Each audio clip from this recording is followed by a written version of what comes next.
বন্ধুরা, চলে এসেছি আরও একটি নতুন এক্সপ্লেনেশন ভিডিও নিয়ে। আজ আমি এক্সপ্লেন করতে চলেছি আওয়ার ইউনিভার্সের এপিসোড 11টিকে। এপিসোড 10 এর শেষে আমরা দেখতে পেয়েছিলাম উজিন এখানে এয়ারপোর্টে তায়ং এর সাথে দেখা করতে এসেছিল। এরপরে কি হয়েছে সেটাই জানতে পারবো আমরা এই এপিসোডে। তো চলো বেশি দেরি না করে এক্সপ্লেনেশনটা শুরু করা যাক। আমরা দেখতে পাচ্ছি তায়ং এখানে উজিনকে বলছিল যে আমি এখান থেকে ছেড়ে কোথাও যাচ্ছি না। অন্যদিকে আমরা এখানে মিচুর হাজবেন্ডকে দেখতে পাচ্ছি, তিনি এখানে তার স্ত্রীকে জিজ্ঞাসা করছে যে তুমি আমাকে এখানে কি জিজ্ঞাসা করতে দাঁড় করিয়ে রেখেছো।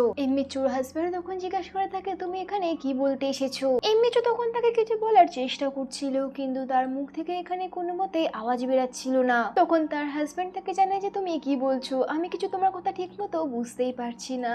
এরপর যখন মিচু তাকে কিছু বলতে যাচ্ছিল তার আগে তার হাজবেন্ড দেখে যে পাশে এখানে তিয়ং এবং উজিন আবারও কিস করছে। এইটা দেখে মিচুর হাজবেন্ড এখানে অনেক বেশি অবাক হয়ে যায়। তারপর বলতে লাগে কি এবার কি আমাদেরকেও। তখন মিচু তাকে বলতে লাগে যে না একদমই না। তার হাজবেন্ড তাকে জানায় যে এক্ষুনি তো বললে তুমি এমনটা করতে। তখন মিচু এখানে রাগ করে তাকে জানায় যে আমি এমনটা বলতে কখন বললাম। তারপর আমরা দেখতে পারি মিচু তার হাজবেন্ডকে বলে যে এখান থেকে যেও না, আমি তোমাকে যাওয়ার থেকে এখানে আটকাতে এসেছি। সে আরো জানায় যে তোমার কোরিয়ান খাবার অনেক বেশি পছন্দ, সেই জন্য তুমি যদি ইউএসএ চলে যাও তাহলে তুমি অনেক বেশি কমজোর হয়ে যাবে।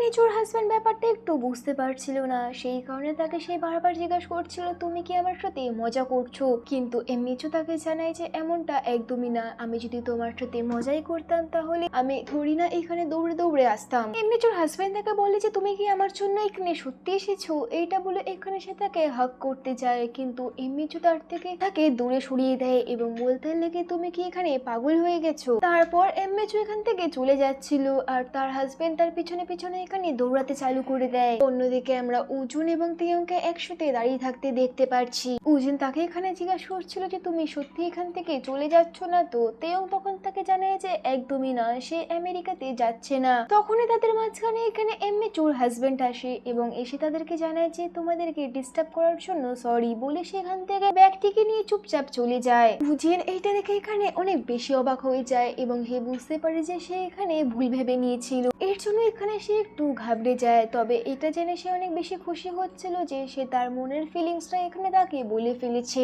তারপর আমরা দেখতে পারি তারা সবাই এখান থেকে বাড়িতে চলে আসে। উজুন বাড়িতে এসে তাকে জানায় যে আমি ভালো করে না যাচাই করে কত কিছু ভুল ভেবে নিয়েছি। তবুও সে আরো জানাচ্ছিল যে তাতে কোনো যায় আসে না, কারণ আমি আমার মনের ফিলিংসটা বলে ফেলেছি। তেম তখন তার হাত ধরে তাকে জানায় যে আমার কাছে আসার জন্য ধন্যবাদ, তুমি যদি আমার কাছে নাও আসতে তার সত্ত্বেও আমি তোমার কাছে ঠিকই যেতাম। উজিন তার কাছে জিজ্ঞাসা করে এটা কি সত্যি। তিয়ং তখন তার কথাতে মাথা নাড়ায়। তারপর উজিন তাকে জিজ্ঞাসা করে যে আমাকে এবং উজুকে ছেড়ে যে তুমি তোমার নতুন বাড়িতে থাকতে সেখানে কি তোমার ভালো লাগতো। তিয়ং তাকে জানায় যে তোমার না থাকাতে আমি সেখানে একা থেকে থেকে অনেক বেশি অসুস্থ হয়ে পড়েছিলাম। উজিন তার কথা শুনে এখানে একটু হাসে। তারপর আমরা দেখতে পারি তিয়ং তাকে জানায় যে আগে আমি এমন ব্যক্তি ছিলাম যে সবসময় একা এবং অন্ধকারে থাকতেই পছন্দ করতাম, কিন্তু যবে থেকে তুমি এবং উজু আমার লাইফে এসেছিলে তারপর থেকে আমার পুরো জীবনটা বদলে যায়। যে শান্ত পরিবেশ আগে আমার সবসময় পছন্দ হতো সেই পরিবেশে আমার এখন অনেক বেশি বিরক্তকর লাগতো।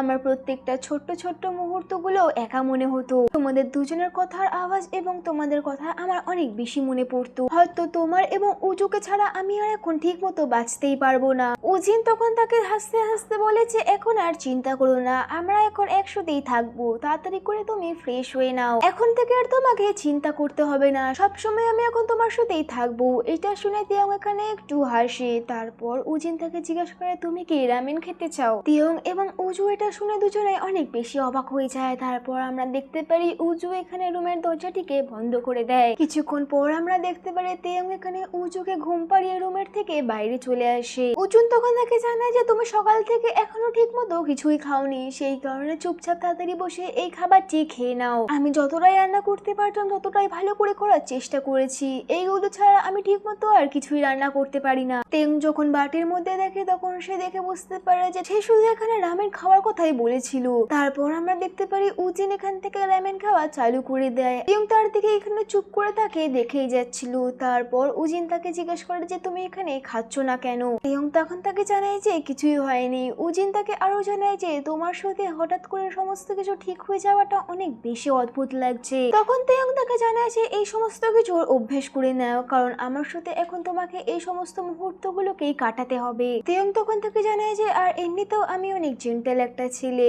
উজিন তখন সেখানে একটু এসে তাকে জানায় যে আচ্ছা, তবে তুমি এরকম ছেলে কবে থেকে হয়ে গেলে? তেয়ং তখন তার হাত থেকে ধরে তার দিকে টেনে বলে যে এদিকে আসো, এবং তাকে আরো জানায় যে তোমার তো রামেন পছন্দ ছিল না। উজিন তখন তাকে জানায় যে কে বলেছে আমার রামেন পছন্দ না, আমার হাত থেকে ছাড়ো এবং নিজের রামেনটিকে খাও। তেয়ং তখন তাকে জানায় যে একদমই না। এটা বলে সে এখানে উজিনের হাতের মধ্যে কিস করে দেয়। উজিন তখন সেখানে হাসতে চালু করে এবং তাকে বলতে লাগে যে এইবার তুমি তাহলে কিভাবে খাবে। তখন আমরা দেখতে পারি তেয়ং তার উল্টো হাত দিয়ে এখানে চপস্টিক নিয়ে রামেন খাওয়া স্টার্ট করে দেয়। দুজনেই এখানে অনেক বেশি খুশি ছিল।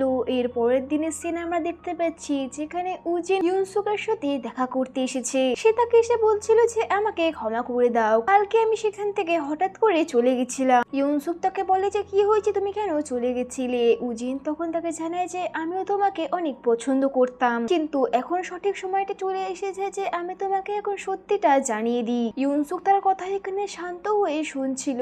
তারপর আমরা দেখি এখানে উজিন তাকে জানায় কেউ একজন রয়েছে যাকে আমি অনেক বেশি ভালোবাসি। ইউনসুক তার কথা শুনে সেখানে কিছুক্ষণ ভাবে এবং তাকে বলতে লাগে সে তেয়ং ছিল, তাই না? উজিন তখন কথা শুনে একটু হাসে এবং হালকা করে তার মাথাটাকে নাড়িয়ে দেয়। ইউনসুক তার কথা শুনে তাকে জানায় যে আমি যখন তোমার চোখে তাকে নিয়ে কি আর দেখেছিলাম, তখনই আমি বুঝতে পেরে গেছিলাম এমন কিছু হতে পারে, কিন্তু তার শর্তে তবুও আমার এখানে একটু শান্তি ছিল, কারণ আমার মনে হচ্ছিল সে হয়তো তোমার পরিবার, তোমার আর উজুনের সে সেখানে খেয়াল রাখতো। আমি তখনই বুঝতে পেরে গেছিলাম কেউ হয়তো এসে গেছে যে তোমার সব সময়ের জন্য পরিবার হতে পারবে এবং তোমাকে খেয়াল রাখতে পারবে। এরপর আমরা দেখতে পারি দুজনে সেখান থেকে বাইরে চলে আসে। বাইরে এসে দুজনে দুজনকে বাই বলে দুজন অন্যদিকে চলতে শুরু করে দেয়। তখন আমরা দেখতে পারি ইউনসুক হঠাৎ করে উজিনকে ডাক দেয় এবং তাকে বলতে লাগে রিসাইটারের দিনে সেখানে তখন তেয়ংও ছিল। আমার সেই সময় তোমাকে তাড়াতাড়ি করে সেই ব্যাপারটা বলে দেওয়া উচিত ছিল, কিন্তু আমার এখানে ভয় লাগছিল যে তুমি হয়তো তাকে এখানে পছন্দ করতে চালু করে দেবে। এখন হয়তো তোমার আমার ফিলিংস গুলো বুঝতে ভুল হবে, কিন্তু আমি এটাই চাইবো যে তুমি সব সময় যেন খুশি থেকো। এইটা শুনে উজিন এখানে একটু হেসে দেয়। অন্যদিকে আমরা তেয়ংকে দেখতে পারি যে এখানে উজুকে নিয়ে পার্কে চলে এসেছে। তেয়ং তাকে বলে যে যাও, এখানে স্লাইড রয়েছে, এটা তো তোমার অনেক বেশি পছন্দ, যাও সেখানে গিয়ে খেলো। কিন্তু উজু তাকে এখানে মানা করে দেয়। তেয়ং তাকে জানায় যে তাহলে কি তুমি বাড়ি যেতে চাও? উজু তখন তাকে আবারও মানা করে দেয়। এরপর দেখতে পারি তেয়ং তাকে জিজ্ঞাসা করছে যে তুমি বারবার কেন মানা করছো। তারপর সে জিজ্ঞাসা করে যে তোমার কি পছন্দ। উজু তখন তাকে জানায় যে আমার আঙ্কেল পছন্দ। তেয়ং এটা শুনে অনেক বেশি অবাক হয়ে যায়। তারপর সে তাকে এখানে আবারও জিজ্ঞেস করে। উজু এখানে বারবার তাকে বলে যে তার আঙ্কেলকে পছন্দ। তেয়ং তাকে আবারও একবার এটা জিজ্ঞেস করে, কিন্তু উজু তাকে বারবার এটাই বলে যাচ্ছিল। এটা শুনে তেয়ং এখানে অনেক বেশি খুশি হয়ে যায়। তারপর আমরা দেখতে পারি তেয়ং এখানে উজুকে জড়িয়ে ধরে এবং বলতে লাগে যে আমারও উজুকে অনেক বেশি পছন্দ, চলো আমরা এখানে গিয়ে এবার খেলবো। তখন আমরা দেখতে পারি উজু এখানে চলে আসে। উজু তাড়াতাড়ি করে এখান থেকে উজনের কাছে ছুটে চলে যায়। তখন তেয়ং মজা করে তাকে জানায় যে আরে উজু, তুমি তো এক্ষুনি বলেছিলে যে তোমার আঙ্কেলকে অনেক বেশি পছন্দ, তাহলে এত তাড়াতাড়ি তুমি কি করে তোমার পার্টিটা বদলে নিতে পারো?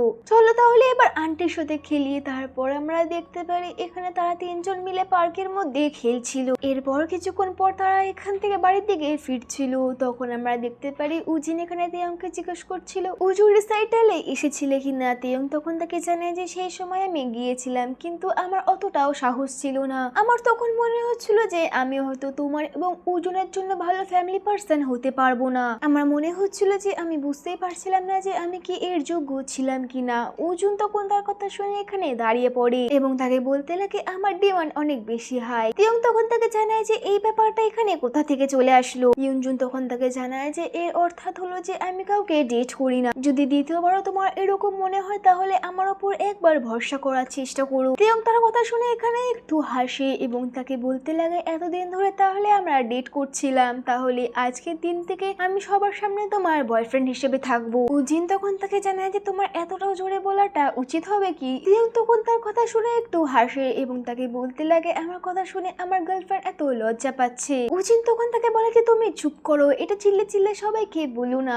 তখনই আমরা তেয়ংকে দেখতে পারি, সে তাকে বলে যে আমি এর থেকেও জোরে করতে পারি। এইটা বলে সে এইখানে চিৎকার করে বলতে লাগে যে আমার গার্লফ্রেন্ড অনেক বেশি ভালো, উজিন আমার গার্লফ্রেন্ড। এইটা শুনে এখানে উজিন তাকে এখানে শান্ত করার চেষ্টা করে। এরপর যখন তারা শান্ত হয়ে পিছনের ঘরে, তখন তারা এখানে অনেক বেশি অবাক হয়ে যায়, কারণ তাদের পিছনে এখানে তাদের প্রতিবেশী এবং উজুও দাঁড়িয়ে ছিল। প্রতিবেশীরা এখানে হাসতে হাসতে বলছিল আরে এটা তো অনেক ভালো খবর। সবাই খুশিতে এখানে হাততালি দিতে চালু করে দেয়। উজিন তখন তিয়ংকে জানায় যে আমি তোমাকে আগে থেকেই বারণ করেছিলাম যে এমনটা করো না। উজিন সেখান থেকে লজ্জা পেয়ে তাড়াতাড়ি করে ঘরের মধ্যে ছুটে যায়। তারপর আমরা দেখতে পারি তিয়ং ও উজুকে নিয়ে এখানে ঘরের দিকেই এগাতে লাগে। বাড়িতে আমাদেরকে দেখানো হচ্ছে যেখানে উজিন ওখানে অনেক বেশি ঘাবড়ে গেছিল এবং সে বলছিল যে আমি প্রতিবেশীদেরকে এবার কিভাবে মুখ দেখাবো। তিয়ং তাকে জানায় যে আমি কি করতাম, তারা হঠাৎ করে আমাদের সামনে চলে আসবে এটা তো আমি বুঝতেই পারি না। তাছাড়াও তুমি কি আমাদের সম্পর্কটাকে কি এখানে সিক্রেট রাখতে চেয়েছো? এর জন্য তো আমি অনেক বেশি এক্সাইটেড হয়ে গেছি। তখন উজিন তাকে জানায় যে এমনটা একদমই না, আমি শুধু সবাইকে নর্মাল ভাবে জানাতে চেয়েছিলাম, কিন্তু তারা এখন আমাদেরকে অনেক বেশি টিস করবে, এছাড়াও আমাদেরকে অনেক বেশি প্রশ্নও করবে। তিয়ং তখন হাসতে হাসতে বলে যে এতে কি যায় আসে, আমি তো সবাইকে আমার গার্লফ্রেন্ডের সাথে পরিচয় করিয়ে দিতে চাই। উজিন তখন তাকে জানায় যে ঠিক আছে, কিন্তু অফিসে এই সমস্ত কিছু সিক্রেটই রাখবে। তিয়ং তাকে জিজ্ঞাসা করে যে কিন্তু কেন? তখন উজিন তাকে জানায় যে আগের বারের কথা কি মনে নেই যে এবার তোমার ভিডিও অনেক বেশি ভাইরাল হয়ে গেছিল, কোম্পানিতে আবারও আমাদের নামে অনেক বেশি আফওয়া ছড়িয়ে পড়বে। তখন তিয়ং তার দিকে একটু সন্দেহর বসে তাকে জিজ্ঞাসা করে যে শুধু এই ব্যাপারটাই নাকি আরো অন্য কোনো ব্যাপার রয়েছে। সে মজা করে তাকে বলে যে তোমার প্রথম ক্লাস, সে সেই অফিসেই কাজ করত, তার থেকে তুমি জেলাস ফিল করার থেকে বাঁচার জন্য আমার ব্যাপারটা এরকম লুকিয়ে রাখতে চাইছো। উজিন তখন তাকে বলে যে আরে না না। তখন তিয়ং তাকে জানায় যে আমি শুধুমাত্র বয়ফ্রেন্ড হিসেবেই তোমাকে জিজ্ঞেস করছি, কিন্তু তুমি তো আমাকে সমস্ত জায়গাতে সিক্রেট রাখতে চাইছো, এমনটা মনে হচ্ছে যে আমাদের মধ্যে কিছুই পরিবর্তন হয়নি। তখন উজিন তাকে জানায় যে আরে না না, আমরা এখন একসাথে ডেট করছি। তখন তিয়ং তাকে জানায় যে যদি পরিবর্তন হয়ে থাকে তাহলে আমাকে প্রমাণ করে দেখাও। এটা বলে সে তার গাড়িটিকে এগিয়ে দেয়। উজিন তখন লজ্জা পেয়ে একটু পিছনে সরে যায়। তখন তিয়ং তাকে জানায় যে আমি আগে থেকেই জানতাম তুমি এখানে এমব্রেস করছো, অর্থাৎ তুমি এখানে কিছু করবেই না। তখনই আমরা দেখতে পারি উজিন তার থেকে এগিয়ে তাকে কিস করে ফেলে, যেটাকে দেখে এখানে তিয়ংও অনেক বেশি অবাক হয়ে যায়। উজিন তাকে জানায় যে দেখো এখন কিছু পরিবর্তন হয়েছে কিনা। তিয়ং তখন খুশি হয়ে তাকে বলে যে আরো একবার করতে। তখনই আমরা দেখতে পারি তারা দুজন এখানে কিছু একটা গন্ধ পাচ্ছিল। দুজনেই এখানে উজুর দিকে দেখে, এখানে উজু পুপ করে দিয়েছিল। তখনই উজিন এখানে হাসতে হাসতে তাকে বলে যে উজু আর কোনো সময় পেল না। তিয়ং বলে যে আমাদের পুরো রোমান্টিক মুহূর্তটা এখানে সে বরবাদ করে দিল। এরপর আমরা দেখতে পারি তিয়ং এখান থেকে চলে যাচ্ছিল, কিন্তু উজু তাকে এখান থেকে যেতে দিচ্ছিল না। তিয়ং তখন তাকে জানায় যে আমার কালকে কিছু দরকারি কাজ রয়েছে, আমি কালকে কাজ মিটিয়ে তোমাকে বেবি সেন্টার থেকে নিয়ে আসতে যাব। উজু তখন তাকে বলে যে না ডোন্ট গো। তারপর আমরা দেখতে পারি তিয়ং উজিন এবং উজুকে নিয়ে বাইরে বেরিয়ে আসে ওয়াক করতে। তখনই উজু এখানে উজিনের কোলেই ঘুমিয়ে পড়ে। সেই মুহূর্তে তিয়ং তাকে জানায় যে আমি ভাবছিলাম যে আবারও এখানে শিফট হয়ে যায় যেভাবে আগে থাকতাম, এটার জন্য তোমাকে এখনই জবাব দিতে হবে না, আমরা দুজনে মিলে এখানে উজুকে ভালো করে দেখভাল করে নেব, প্রতিবেশীদেরকে আর এই ব্যাপারে বিরক্ত করব না। উজিন তখন তাকে সঙ্গে সঙ্গে জবাব দিয়ে বলে যে ঠিক আছে। তিয়ং তার কথাতে একটু অবাক হয়ে যায় এবং তাকে বলতে লাগে যে তুমি এত তাড়াতাড়ি কিভাবে রাজি হয়ে গেলে। উজিন তখন তাকে আরো জানায় যে এটাতে ভাবার কি রয়েছে, উজু তো আগে থেকেই তোমাকে একসেপ্ট করে নিয়েছে। তারপর তারা দুজনে হাসতে হাসতে এখান থেকে ঘরের মধ্যে ঢুকে যায়। এরপর এখান থেকে আমাদেরকে পরের দিনের সিন দেখানো হয়, যেখানে আমরা এমএচুর অফিসে মিটিং হতে দেখতে পারছি। এমএচু তার হাজবেন্ডের সাথে এখানে খুব ভালোভাবে ব্যবহার করছিল। তখন আমরা দেখতে পারি তিয়ং এখানে তার বন্ধুদের সাথে মিলে এখানে হাসছিল। তখন এই তিয়ং এর বন্ধু তাকে জিজ্ঞেস করে বসে যে তোমার তো এখান থেকে আমেরিকাতে চলে যাওয়ার কথা ছিল, তাহলে তুমি আবারও কেন ফেরত চলে এসেছো? তখন এমএচুর হাজবেন্ড তাকে জানায় যে আমি তো তোমাদের জন্যই চলে এসেছি, তোমরা তো আমাকে ছাড়া এক মুহূর্তেও থাকতে পারবে না। তারপর এমএচু এখানে তার হাজবেন্ডকে বলে যে চলো আজকে স্যুপ খেতে চাই, কিন্তু এমএচু হাজবেন্ড তাকে জানায় যে তুমি তো স্যুপ পছন্দ করো না, তাহলে হঠাৎ আজকে কেন স্যুপ খেতে চাইছো? তখন এমএচু তাকে জানায় যে আমি পছন্দ করি না তো কি হয়েছে, তুমি তো এটাকে পছন্দ করো। এইদিকে তিয়ং উজিনকে মেসেজ করছিল যে আজকে আমার মিটিং তাড়াতাড়ি শেষ হয়ে গেছে, সেই জন্য আমি তাড়াতাড়ি বাড়িতে চলে আসবো। তেয়ং এর পাশ থেকে তার বন্ধু বলছিল যে আমি বুঝতে পারছি না আমি এই কোম্পানিতে কেন কাজ করছি, তারা সবাই এখানে কত বেশি অদ্ভুত। অন্যদিকে অফিসে উজিন এখানে তেয়ং এর মেসেজ দেখছিল।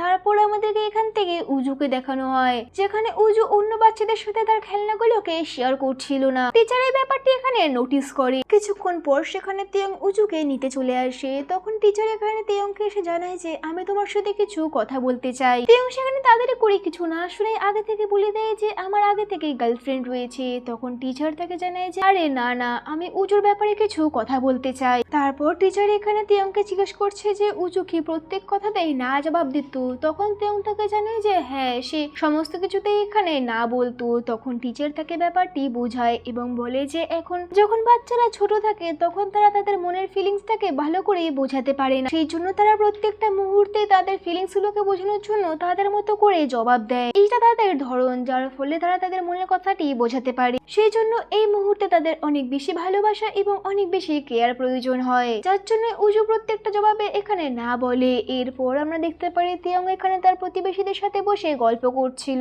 আর উজু এখানে থাকা বাচ্চাদের সাথে খেলছিল। তেয়ং তখন তাদেরকে জানাচ্ছিল যে আমার বাচ্চার এখানে নায়ের রোগ হয়ে গেছে। তখন তার কথা শুনে এখানে প্রতিবেশীরা একটু হাসতে লাগে এবং বলতে লাগে যে সমস্ত বাচ্চাদের সাথে এমনটা হয়, কিন্তু ধীরে ধীরে বাচ্চারা বড় হয়ে গেলে সমস্ত কিছু ঠিক হয়ে যায়। তারপর সেখানে থাকা একটি প্রতিবেশী তেয়ংকে জিজ্ঞেস করে যে তুমি কি আবারও এখানে ফিরে আসছো। তখন তেয়ং তাকে জানায় যে হ্যাঁ, কিছু কিছু মালপত্র এখানে নিয়ে চলে এসেছি, আর কিছু মালপত্র নিয়ে আসা বাকি রয়েছে, তারপরেই আমি পুরোপুরি এখানে শিফট হয়ে যাব। তখন সেখানে থাকা একটি মহিলা তাকে জানায় যে আমি তো কখনো ভাবতেই পারিনি যে তুমি এবং উজিন কখনো ডেটও করবে, কারণ তোমরা এখানে অনেক বেশি আলাদা। তখন তার হাজবেন্ড তাকে জানায় যে আমার তো মনে হয়েছিল যে সেদিন রিসাইটালে যে লোকটি এসেছিল সেই হয়তো উজিনের বয়ফ্রেন্ড, কারণ তাকে দেখতে অনেক বেশি সুন্দর ছিল এবং তার দিকে এখানে একটু রেগে রেগে তাকাচ্ছিল। তখনই আমরা দেখতে পারি তার স্ত্রী এখানে তাকে খোঁচা দেয় এবং বললে যে চুপ থাকতে। তবুও তার সত্যি সে বলে দেয় যে সত্যি সে অনেক বেশি সুন্দর ছিল। তার কথা শুনে এখানে সমস্ত লোকেরা হাসতে চালু করে দেয়। সেই মুহূর্তে সেই প্রতিবেশী স্ত্রীটি বলে উঠে যে আমার মনে হয় যে তোমার উজুর সাথে একটু ঘুরতে যাওয়া উচিত, কারণ এই বয়সী বাচ্চাদের মধ্যে